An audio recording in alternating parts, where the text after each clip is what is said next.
In a world that runs on binaries, that exists on creating categories for people to fit into, what happens when you fall somewhere in the middle?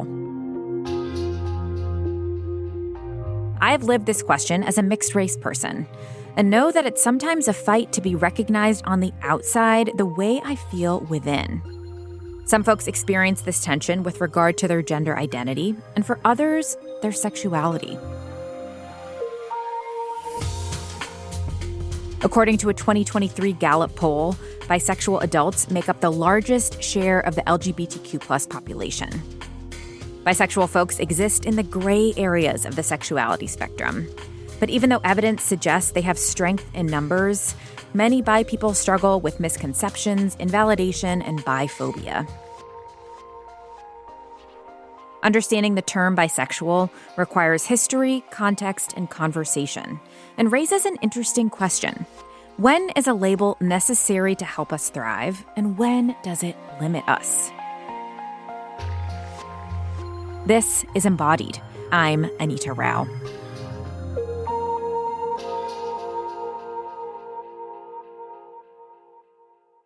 Today, we're learning about bisexuality through the stories of folks who have grappled with its meaning in their own lives. To set up all the context for this conversation, I sat down with our producer, Kaya Finlay, who started by sharing a finding that really piqued her curiosity.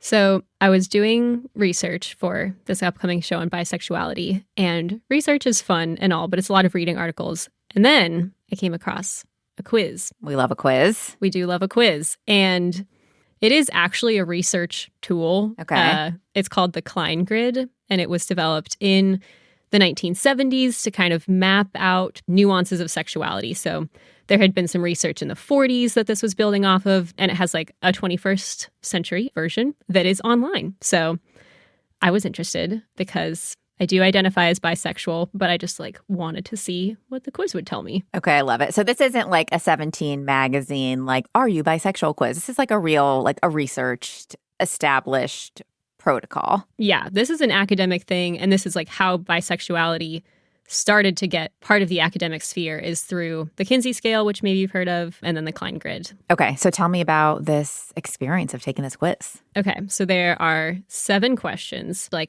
who are you sexually attracted to? Who have you engaged in sexual behavior with? And then you go into actually some questions about social interactions and emotional connections, and then lifestyle and identity. So not just sexual behavior, but who you spend time with. And then you also answer in terms of your past self, present self, and future self. Okay, so you went into taking this quiz knowing that you identified as bisexual. What did the quiz tell you? As a matter of fact, it said I was bisexual. Okay. And I was like, okay, cool. So I did know that. Did you learn anything new? It didn't tell me anything new. And I will say that the grid has a big drawback in that it only asks you to talk about your relationships with people of a different sex or the same sex. So it's not taking into account gender identity or non-binariness at all. But I do feel like I was curious why I was so interested in taking the quiz. And I think it's because I have felt doubt about how my bisexuality has changed over time, and if maybe now that I'm in a monogamous partnership with a man, does that affect my identity?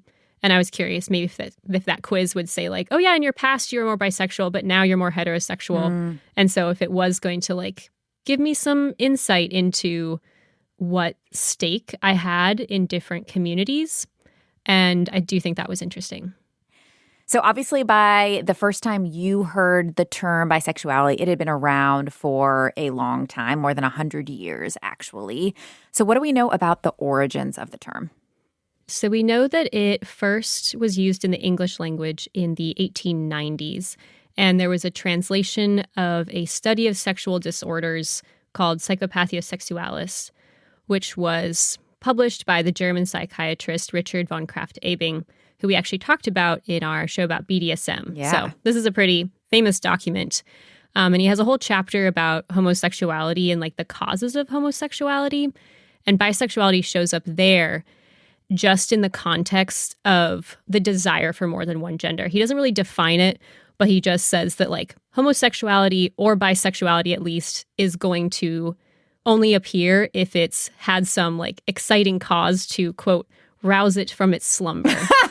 Okay. So, we love these older depictions of the body and sex, a recurring theme in this show. Exactly. Okay, so it emerged then in the more formal like psychology textbook. When did it start to come into like public discourse in our cultural consciousness?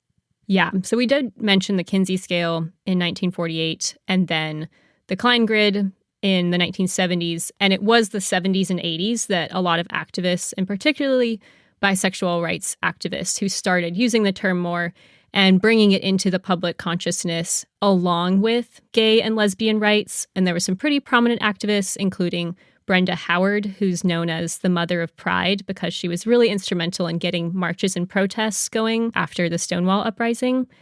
She did a lot of work to get bi included in the 1993 March on Washington for gay, lesbian, and bi rights. And then in the 2000s, that's when we kind of got more terms for different identities. And those words started just like keeping that more in the public consciousness as well. So we're talking about the term when it emerged, when people started using it. But obviously people have been bisexual for all of history. Like how do we make sense of this moment where people feel like being bisexual is kind of a trendy thing to do in the context of the deeper history of bisexuality? Yeah. And so this sort of awareness of bisexuality often gets conflated with the idea that bisexuality is a trend that's emerging. But we didn't know that people were bisexual in the past because there is a lot of biphobia, or there was a lot of stigma around like bisexual people being promiscuous or untrustworthy. So people would keep a bisexual identity hidden historically. And we also know that I read a really interesting article from Dr. Julia Shaw, who published a book in 2022 all about the history and culture and science of bisexuality. And she made the note that when academics are looking at people who had homosexual relationships, even when they were in heterosexual partnerships, they were labeled as like, oh, lesbian or gay, when really they could have been bi. But it's like, oh, they were just kind of ignoring the fact that these people were in bisexual spheres and just misidentifying them as gay or lesbian. Okay, so that brings me to this question about how our understanding and conversation about this term has evolved over time. Some of the early, more medicalized uses of it may have been referring to bisexuality as attraction to two genders, but there are lots of folks in the bi community who argue that the term transcends the gender binary. So help me unpack that misconception. Yeah, I think there's been a lot of push to explain how bisexuality includes more than one sex and gender. And one way that this has been pointed to is that if we think about the origins of the term heterosexuality and homosexuality, hetero is other and homos is same. So the bi isn't men and women, it's same and other. There have been activists like Robin Oakes is a pretty prominent bisexual rights activist, and she has the most widely accepted definition that talks about how bisexuality is the potential to be attracted romantically and or sexually to people of more than one sex and or gender, not necessarily at the same time, not necessarily in the same way, and not necessarily to the same degree. So there is a lot of nuance built into that definition that people are working with today. And Oakes lobbied to even get that definition changed in Merriam-Webster. And they did change it in the spring of 2020. So there's been a lot of push for not thinking about bisexual as a binary term, and that's been reflected in some of these working definitions that we're seeing today. Okay, so in current discourse today, there are many folks who use bisexual as an umbrella term that includes other expressions of sexuality, like pansexuality. So tell me more about that. Yeah, so a lot of the folks in the bisexual community will use like bi plus as a way to describe all the people who are part of the bisexual umbrella. And that's because we have terms like pansexual. And because bisexual is defined as attraction or relation to one or more genders, that has given a lot of opportunity for a lot of different kind of identities to arise in that umbrella. So like pansexual is attraction regardless of gender. And so if you identify as bisexual, you might be just attracted to like men and non-binary people. But if you're pansexual, it doesn't matter. Like gender doesn't matter at all. So we've gone on this long journey, and to bring it full circle, I'm curious about when and why and how you first kind of claimed the term for yourself. It didn't really happen all at once. I was just like dating only men, and then I was dating not men. And I was like, well, I guess I'll say bisexual to let people know that I am still open to relationships with men. I remember my dad asked me if I had decided on a sexuality when I was at the end of college. And I was like, well, I guess this is why this term is created. I was like, yep, I'm bisexual. So it's useful to have to describe yourself to others. It doesn't always come up. I think I have grown to identify with it more as I've gotten older when I think about the communities that I really love and am a part of. And I am a part of a lot of queer community. And I like to use the term and really associate with it so that I don't feel like outside of those communities that I really value and am a part of. Since having this conversation with Kaya, I have been noticing just how often this debate comes up around what bisexuality means. And it's not just from non-bi folks. Because of a lack of visibility and trends of bi erasure, many bi people spend a lot of time searching for the right way to describe their identity. We're going to get more into that experience in just a minute when we meet an author who has a helpful reframe on the difference between sexual orientation and sexual identity. That's going to be right after this break.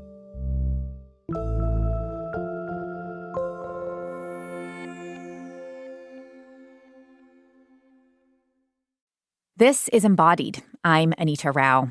Bisexuality appears smack in the middle of the LGBTQ acronym, which in some ways is fitting. It's a term that describes the many people who feel that their desires and attractions don't fit into purely homosexual or heterosexual boxes. The lived experience of that identity is what gets more complicated. Bisexual folks face constant questions about their validity. A 2005 article from the New York Times headlined, "Straight, Gay, or Lying," really says it all. The way our society views bisexual people has real-life impacts on folks who fit under that umbrella, from adverse mental health outcomes to bi adults being much less likely than gay or lesbian folks to be out to the important people in their lives. To challenge these expectations about what bisexuality is and should be, I'd like to introduce someone who's done a lot of research and reflection into the forces that shape how bi folks show up in the world.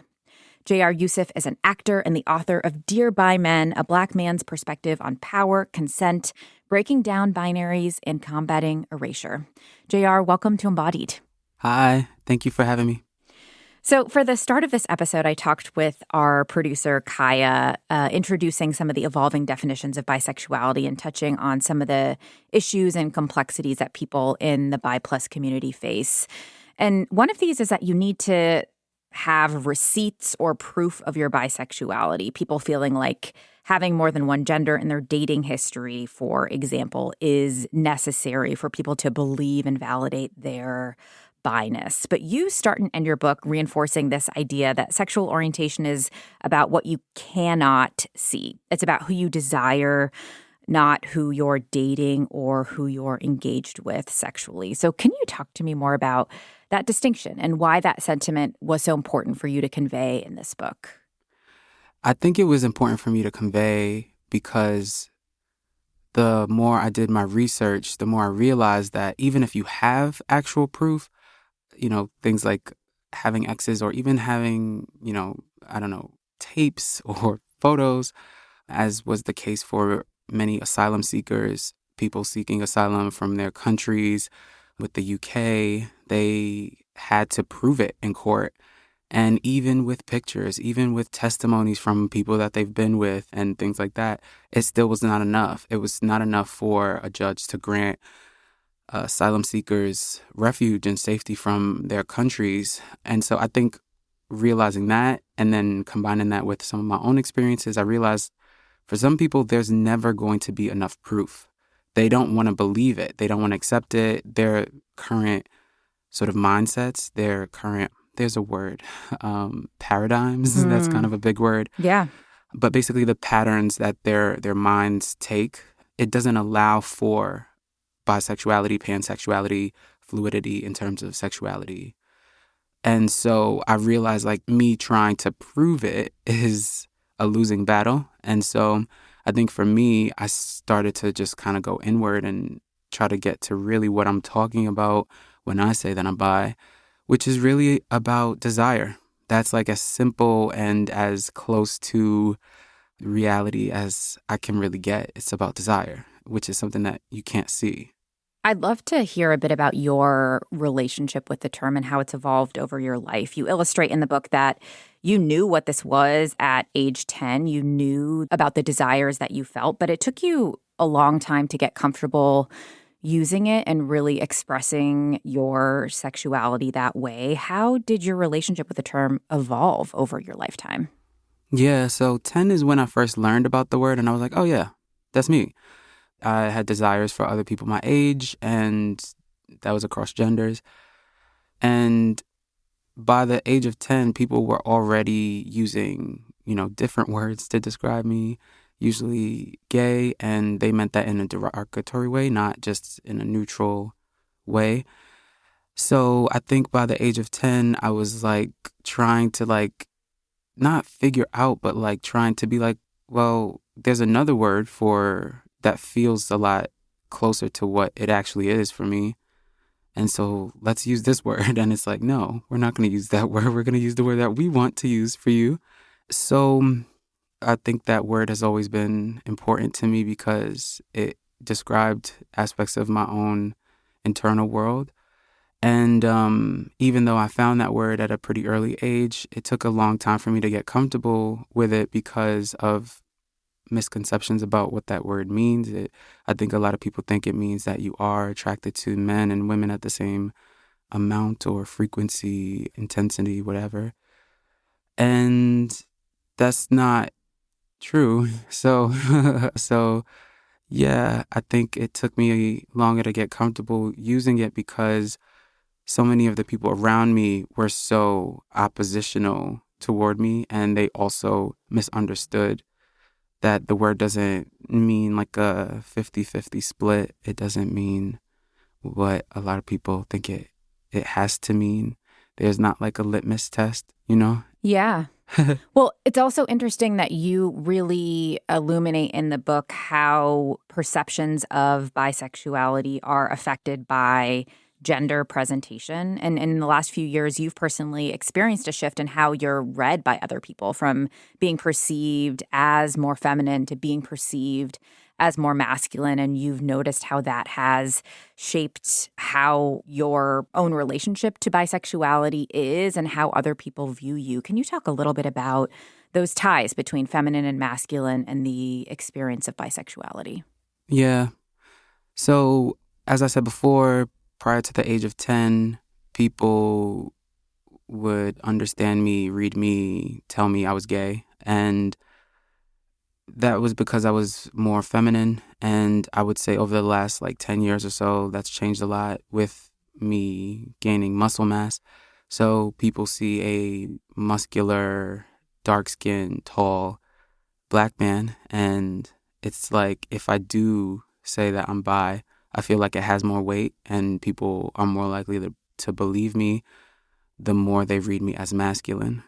Versus before, when I was read as feminine, it was unbelievable for people. What is some of the mythology that you have begun to interrogate that leads to these assumptions?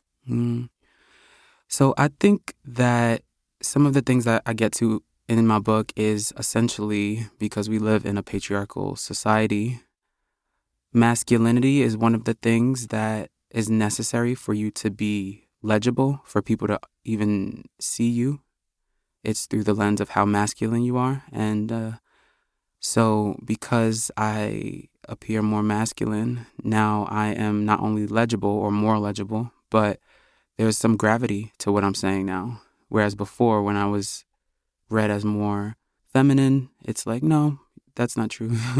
What we say matters about you. Like what we think about you is what you are. Versus now that I have, I guess, access to some forms of social currency, some forms of social cachet, as I have more masculinity, now it's I get to define who I am a bit more.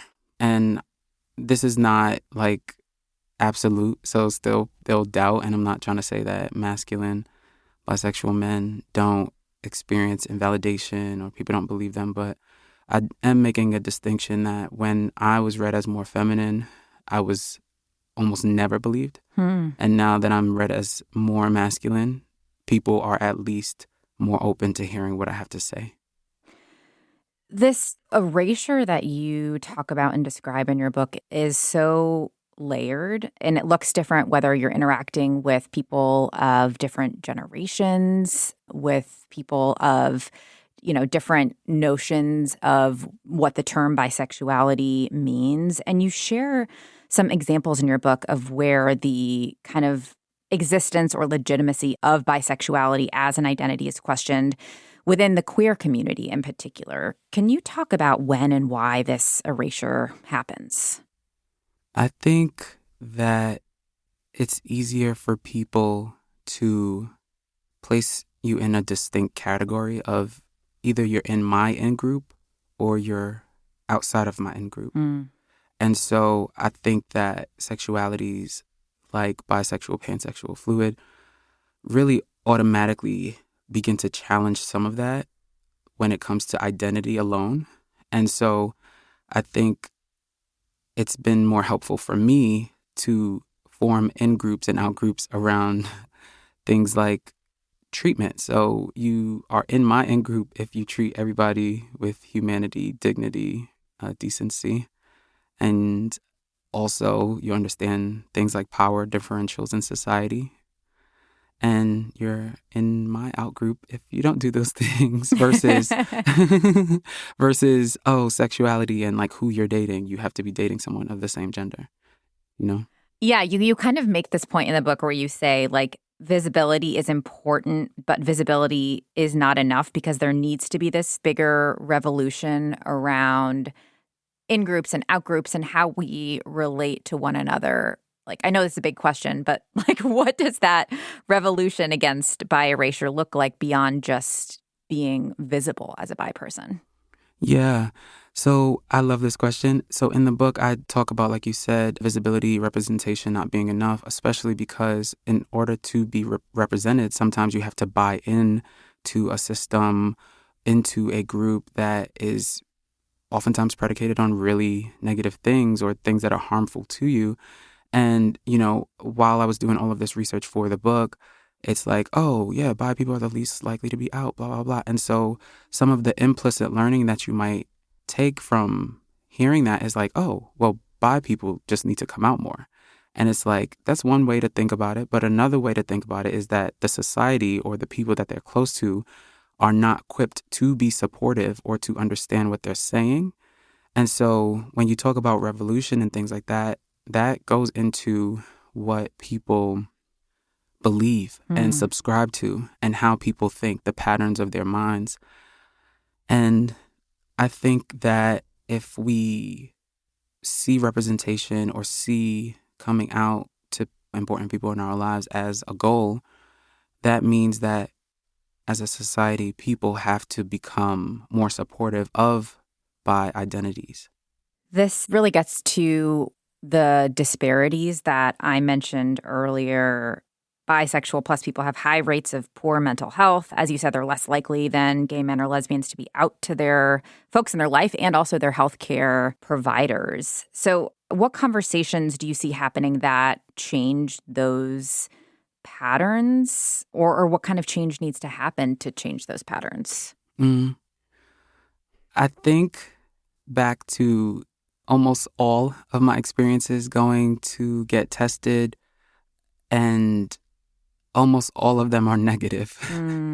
So like tested for Oh, STIs or STIs, yeah. HIV. Yes, exactly. And almost all of those are negative because of the practitioners and people, asking questions or taking blood, things like that. When it comes to the question of, sexuality, and it's like, oh, yeah, bye. There's almost always, some kind of reaction, some kind of negativity or surprise, or now they look at me completely differently, or things are just weird. And so, like I was saying before, when you hear about these statistics, it's like, oh, well, more bi people just need to come out. And I'm saying that, no, that's not the solution. And that's not all that's happening here. When bi people do come out, there is this explosive reaction or there's this negativity. There's not ample resources. The medical professionals are not trained, or the training that the medical professionals have are outdated or stigmatized bisexuality or stigmatized being gay. So, yeah, like you're putting the onus on bi, pan, fluid people to be out when that doesn't make sense. If the society reacts poorly to you, then it makes sense not to be out. Right. It makes sense not to share certain things about who you are or how you experience the world.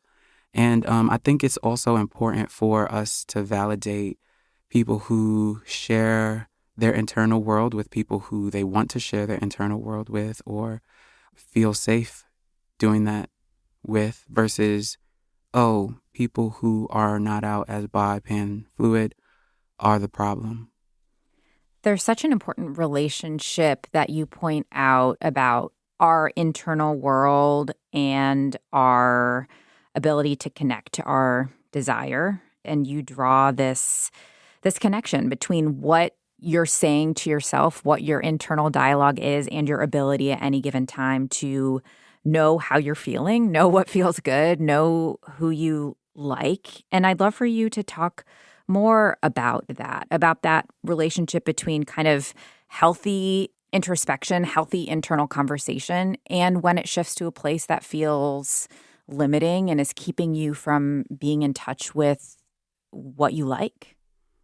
Yeah, I think learning more about different types of therapy, so things like coherence therapy and internal family systems, those are like modalities in therapy that have been extremely helpful to me. They essentially talk about various parts of human psychology, brain, and internal world, and how sometimes those parts of yourself have differing opinions or differing needs. And so when I hear people talk about healthy introspection versus becoming your own internal critic, that's kind of what I'm thinking about these different parts that want different things.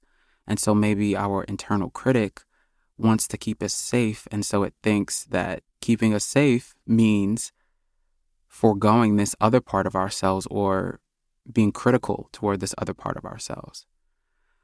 So I'm thinking about these therapy modalities and how for certain people in certain areas, living in certain communities, being connected to different people, it feels safer to be negative toward those parts of ourselves because our environment, the people around us, they feel negatively toward those parts of ourselves. Yeah. And so this is like a larger conversation. And, like I said before, it can be easy to then put the onus on the bisexual, pansexual, fluid individual, right? And it's like the onus belongs on to the society that makes the bisexual, pansexual, fluid individual feel bad about themselves and who they just experience attraction to. I think that for me, it's been important for me to develop this sort of nurturing, curious part of myself that is interested in who I am outside of what I can produce in the world. Just curious and loving toward who I am, just appreciative and nurturing toward who I am internally. And I hope that anybody who reads the book kind of can take some of that away too. We're going to talk more about the role of labels and how they're continuing to evolve as we continue this conversation. But I'm curious at this moment in your life about the importance of the label bisexual for you. And do you imagine a time when you would want to let go of that label? I've never been asked this before. That's cool. Yeah, I don't know. I I use bi and fluid kind of interchangeably. There was this one time somebody kind of asked me like if I was pansexual, and I was like, yeah, I mean like yeah, that kind of that like yeah. Like I mean the word I choose is bi or fluid, but essentially kind of says very similar things. So, I don't know. It is kind of important to me, but at the same time, I don't know. I guess I'm like, sometimes I'm also like, oh, I don't like labels. So it's in process. Yeah. I know that you are a student of Black feminism, and you think a lot about, or you really enjoy thinkers that are trying to teach you how to think, not what to think. So in that vein, I would love to ask you how you'd like people to start thinking about bisexuality in a new way. I think you can think about bisexuality as being about connection. It's people who are really interested in connecting with people in a variety of ways. I love that reflection from JR, that sexuality is at its core about connection. And it opens up lots of avenues for self-exploration. Your sexuality is not about your behavior. It's about how you feel, even when those feelings are unexpected. And it makes me wonder about how we're using a label like bi when it encompasses so many different kinds of experiences. Do we ever get to a point where we no longer need labels? Where, as JR puts it, we stop organizing ourselves into in and out groups based on sexuality? We're going to open that can of worms in just a moment after the break.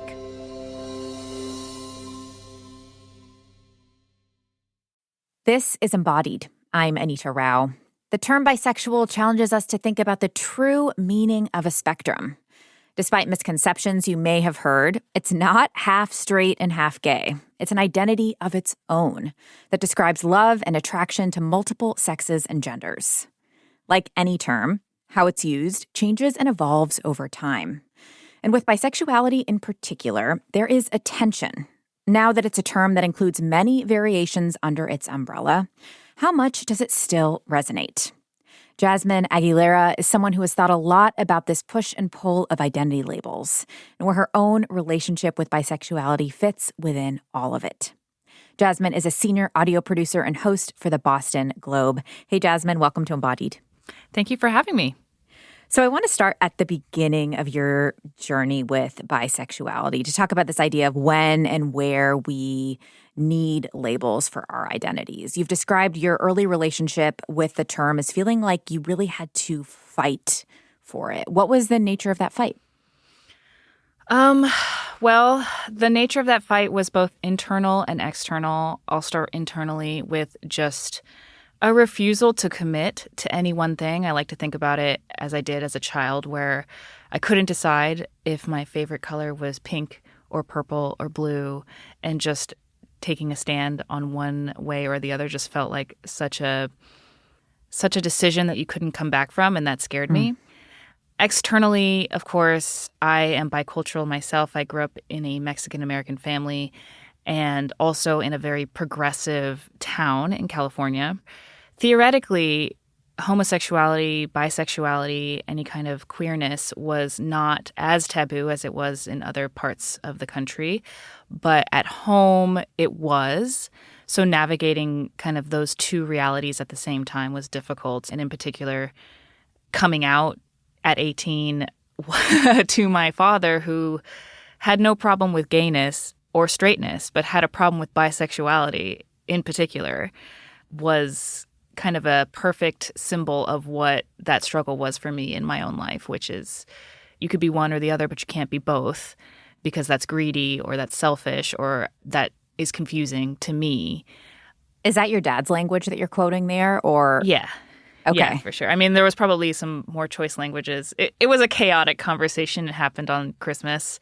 So, and now I want to be clear, I have a much better relationship with my father, and he has a much better relationship with the concept of bisexuality. But at the time, in 2008, it was, a very hostile, confusing, scary reckoning that I had to make externally, and something that forced me back in the closet for many years. When you did begin to embrace it and name it externally, how did you feel about claiming that identity in your dating life? Well, I didn't claim it. It was a secret. It was something that I only told to people I trusted, and even then with massive caveats, because I wasn't afraid of being viewed as gay. In fact, if I knew clearly that I was a lesbian, it would have been a much easier process, because I came from a very progressive area, and there were a lot of gay women around, and it was easy to see that. The problem for me was the fear that people would think that I'm just being gay to be cool. And that scared me a lot. I really did not want to be a quote-unquote poser, and I was terrified of the idea that if I wasn't ready to let go of my attraction to men and also still have an attraction to women and any gender in between, that people would assume that I was doing so for the male gaze, to be more attractive to men, because I wasn't a masculine presenting woman. I was still, and still am now, a feminine presenting woman. That the assumption is, oh, you're just experimenting, or you're just making out with women so that you could be more attractive to men with lesbian fetishes. I did not want to be perceived sexually that way. So I stayed in the closet, despite being somewhat out to certain people. And in very important moments of my adolescence and into my young adulthood, it would pop back up and mortify me every time something came up where other people thought that I was hiding something in order to appear aloof or interesting. I was just very concerned with people thinking I was performing my sexuality. So I just chose to hide it instead. When did you become more comfortable identifying as bi publicly? I don't think I ever got comfortable with it. That's the sad reality. Because as I got more comfortable with just being honest about being attracted to women, it was very suddenly turned to, in my queer circles, being bi, especially as a bi woman, was seen as you haven't fully committed to our lifestyle. So you're like 1 foot in, 1 foot out, and therefore not to be trusted. And then in straight circles, it was very much, oh, you're interesting or cool. You're trying to be this kind of worldly person, and you're trying to be that worldly person, not that you just are who you are. So I was never comfortable with either of those scenarios, and I don't think that I ever got to a place where I was, which led to me exploring that, why I feel weird calling myself bisexual in that episode that I produced a couple years back. I really wanted to drill down on if I could ever be comfortable with labeling myself that way. And I don't think that I ever got comfortable with it. Sadly. Yeah, you're referring to an episode of the Cut podcast that you used to co-host called Why Do I Feel Weird Calling Myself Bisexual? And yeah, you explore this being in the thick of examining your relationship to bisexuality, conversations you had with other folks in the queer community that made you second guess using or owning that label. And soon after that episode, and since, you've started identifying less with the term bisexual, more with the term lesbian. Talk to me about that shift for you. So it really came in with the start of my long-term relationship with my current girlfriend. And it was that long-term relationship that gave me a sense of validity and a sense of legitimacy in queer circles that died down that sense of I don't belong here with other queer women. And I'll give you an example for why that happened. There was a moment at my birthday party a couple of years ago, where a couple of queer women were talking to me about my dating life. And I was telling them, some women that I had gone on dates with and how it went. And one of those women was a bi woman as well. And immediately one of the people listening to my story, she was like, oh, no, don't even do that. Don't go there. Not knowing that that's how I identified myself at the time. So she had thought that I was fully lesbian and no longer attracted to men and trying to date a bi woman. And she was counseling me not to do that. And knowing that that was the perception, even in my own queer circle, scared me because I did not want to be perceived as somebody who was playing games. So starting that relationship a few months later with my now girlfriend, I was able to point to, I am gay. I'm not just lying about it. I've been dating the same person for years.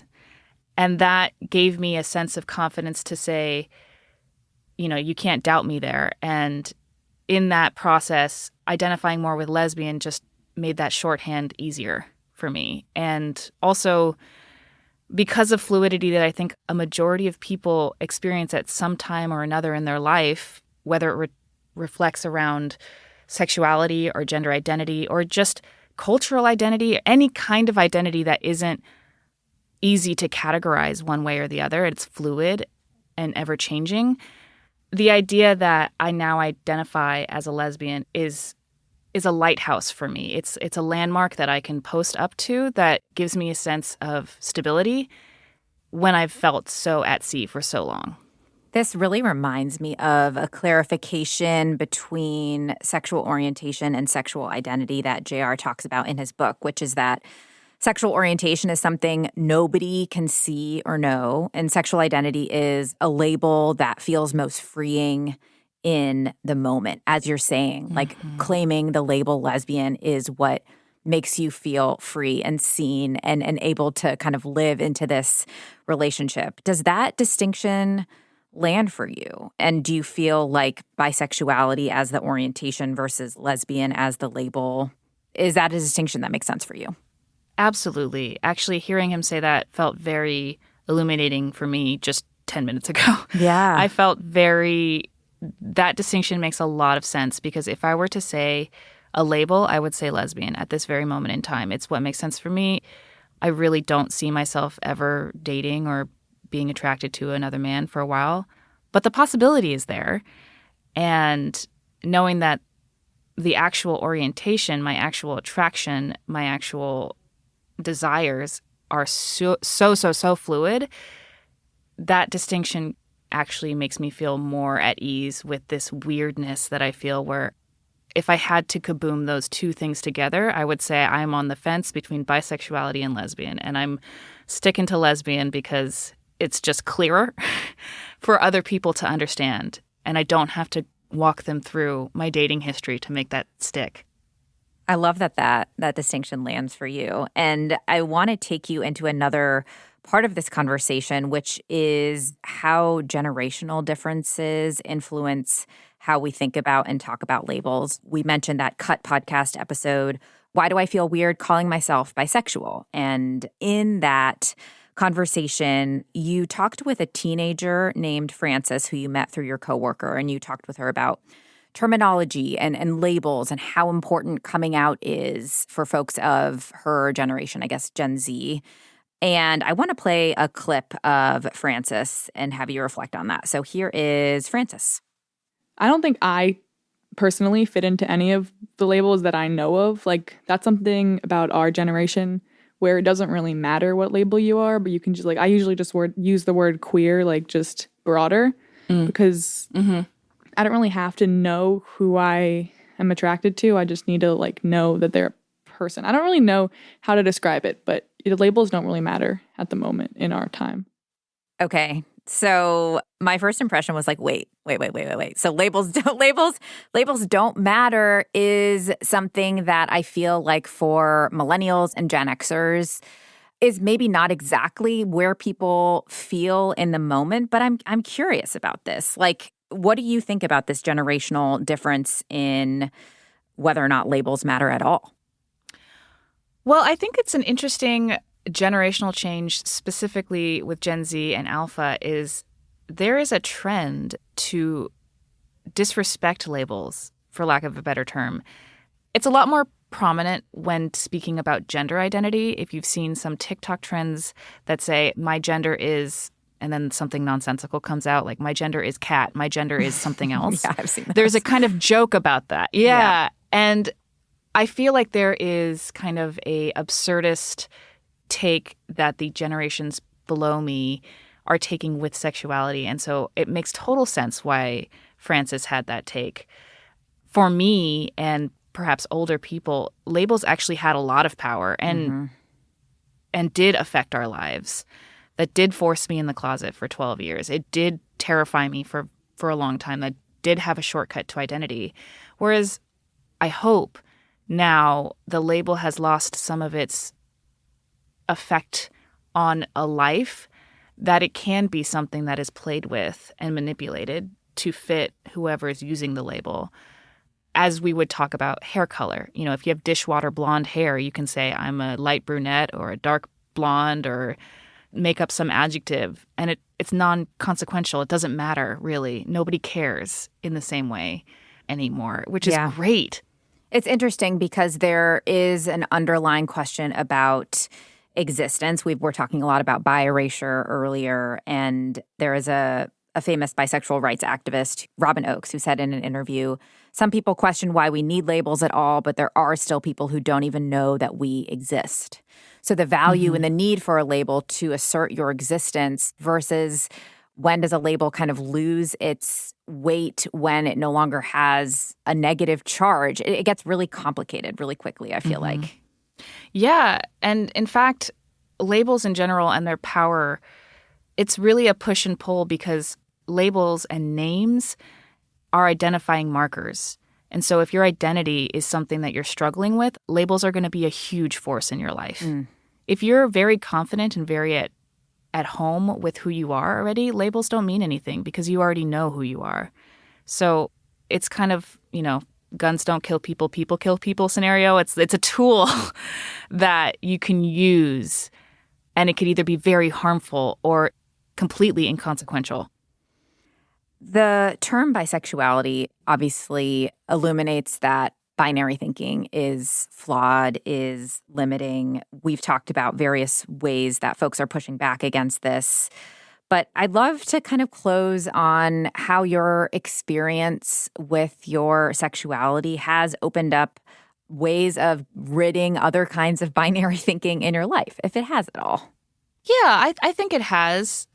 I think back on all of the people that I've dated in my life who I cringe about now, and how other binary decisions I made because I felt like I had to fit in one way or another. It helps me kind of realize, in the words of a former editor, people contain multitudes, and those multitudes can be contradictory and still true at the same time. And knowing that that is just like a everything all at once, all the time kind of situation has really helped me release some of the stress and anxiety around finding the category that fits. I don't need to do that work, and other people that need those categories, census data forms or what have you, just choose what feels right in the moment or what's the easiest path of resistance, and don't think about it too much, because we don't need to think about this too much if it doesn't matter to you. If it doesn't affect your life to think about it that much, don't. And that has been very freeing. I just don't have this conversation anymore because I'm so free from it. I don't need to anguish about it anymore.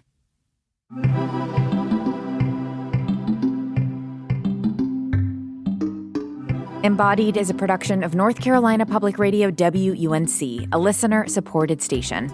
If you want to lend your support to this podcast, consider a contribution at WUNC.org now.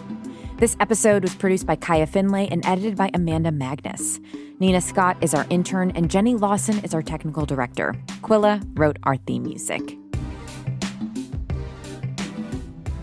If you have thoughts after listening to this episode, we would love to hear them.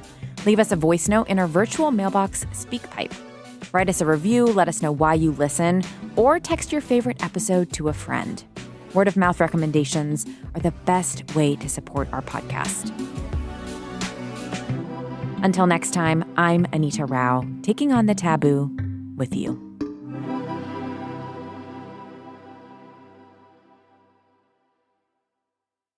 Planet Money helps you understand the economy. We find the people at the center of the story. Garbage in New York, that was like a controlled substance. We show you how money influences everything. Tell me what you like by telling me how you spend your money. And we dig until we get answers. I had a bad feeling you're going to bring that up. Planet Money finds out.